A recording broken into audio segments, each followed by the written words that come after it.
In a hidden corner of the world, right in the heart of Nairobi, Kenya's modern and vibrant capital, there lies another reality, one that is dark, forgotten, and barely hanging on. Here in the sprawling slums of Kibera, thousands of children roam the alleys, hungry, hollow-eyed, and high on glue. It's a haunting sight that has become tragically familiar. Frail teenagers with vacant stares, clutching plastic bottles, lying motionless atop piles of trash. Inside those bottles is a pale yellow liquid, industrial glue, originally meant for fixing shoes or repairing furniture.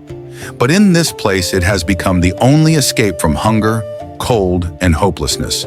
They inhale deeply, eyes fluttering shut, slipping into brief, toxic hallucinations. Some giggle quietly, others lie still, as though their souls have drifted away, abandoned somewhere in the filth. It's no wonder locals have come to call this place the City of the Walking Dead. Because once the glue takes hold, these children's bodies, minds, and expressions are no longer their own. Here, glue is not officially labeled a drug, but it's just as dangerous, and maybe worse.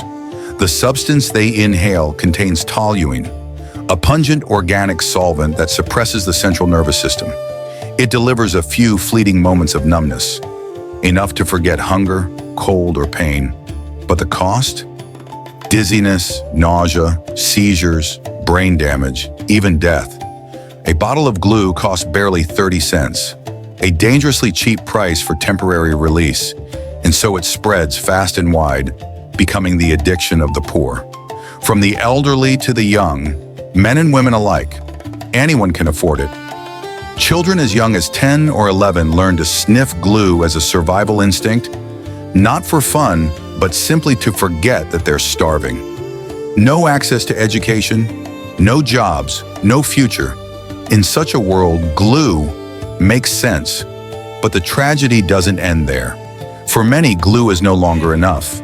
The high fades too quickly, so they turn to something stronger, jet fuel. A bottle costs around 40 to 50 cents, slightly more expensive, but more powerful, thanks to ethylene glycol, a toxic antifreeze component that produces short-lived euphoria. Like glue, jet fuel is inhaled. Sometimes it's even mixed into alcohol and drunk directly. Just a few milliliters can cause acute poisoning, liver failure, and sudden death.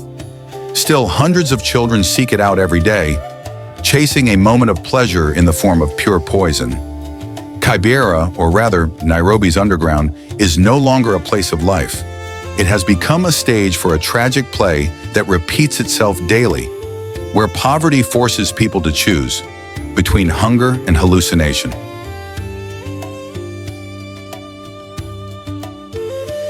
Behind the lifeless eyes and faint smiles scattered across Nairobi's garbage heaps lies a vicious cycle, one that none of them chose and none of them can escape.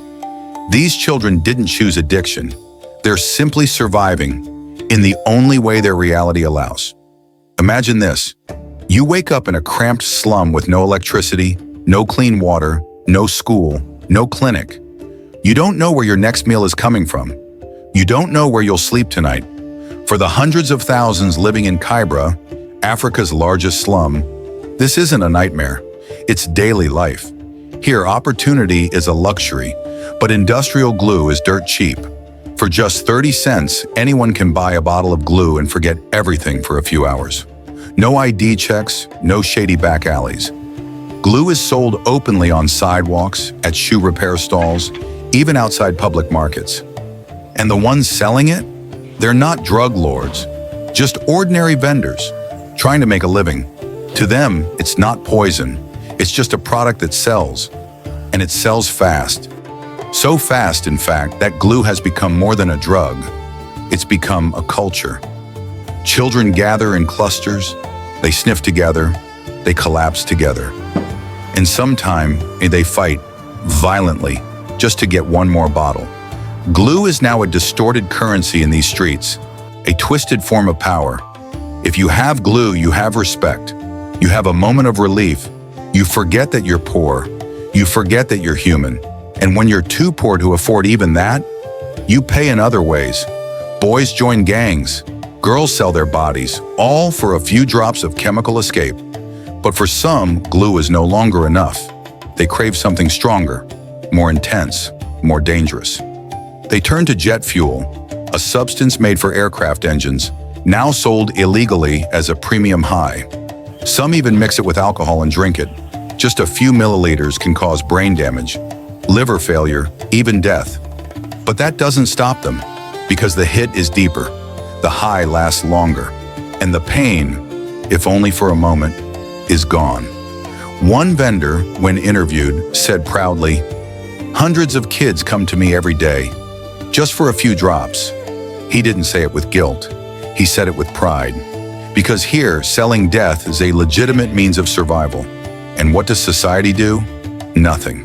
There are no national laws banning glue abuse, no large-scale awareness campaigns, no rehabilitation programs for children. It's as if the world has agreed to look away. Right here, in one of Africa's most developed cities, where the United Nations has its regional headquarters, where skyscrapers rise above shining airports and luxury hotels, exists a shadow city, a place so close and yet completely unseen.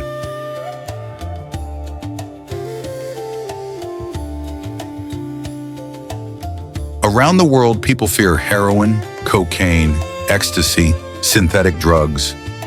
But in Kibera, in the heart of Nairobi, the most dangerous addiction afflicting tens of thousands lies inside a cheap plastic bottle, industrial glue sold for less than 30 cents.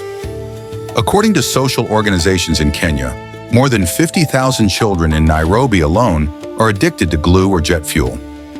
Nationwide, the number is estimated to be over 300,000.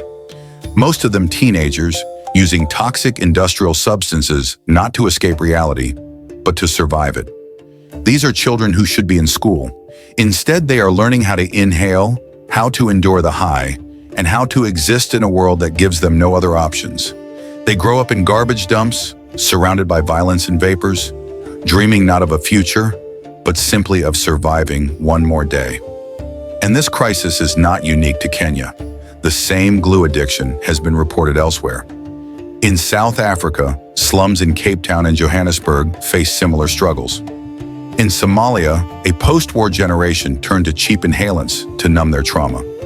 In Nepal, a country far across the ocean, children in cities like Kathmandu are also inhaling glue on the streets. From Africa to Asia, the pattern is the same. Poverty breeds despair, and in despair, people will turn to anything that can numb their pain, whether it's a pill, a pipe, or a plastic bottle.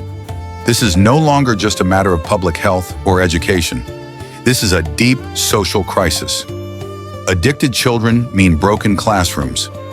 Broken homes lead to rising crime and widespread exploitation. A whole generation is being abandoned, with no psychological support, no rehabilitation, and no way out. The most bitter truth? No one truly cares.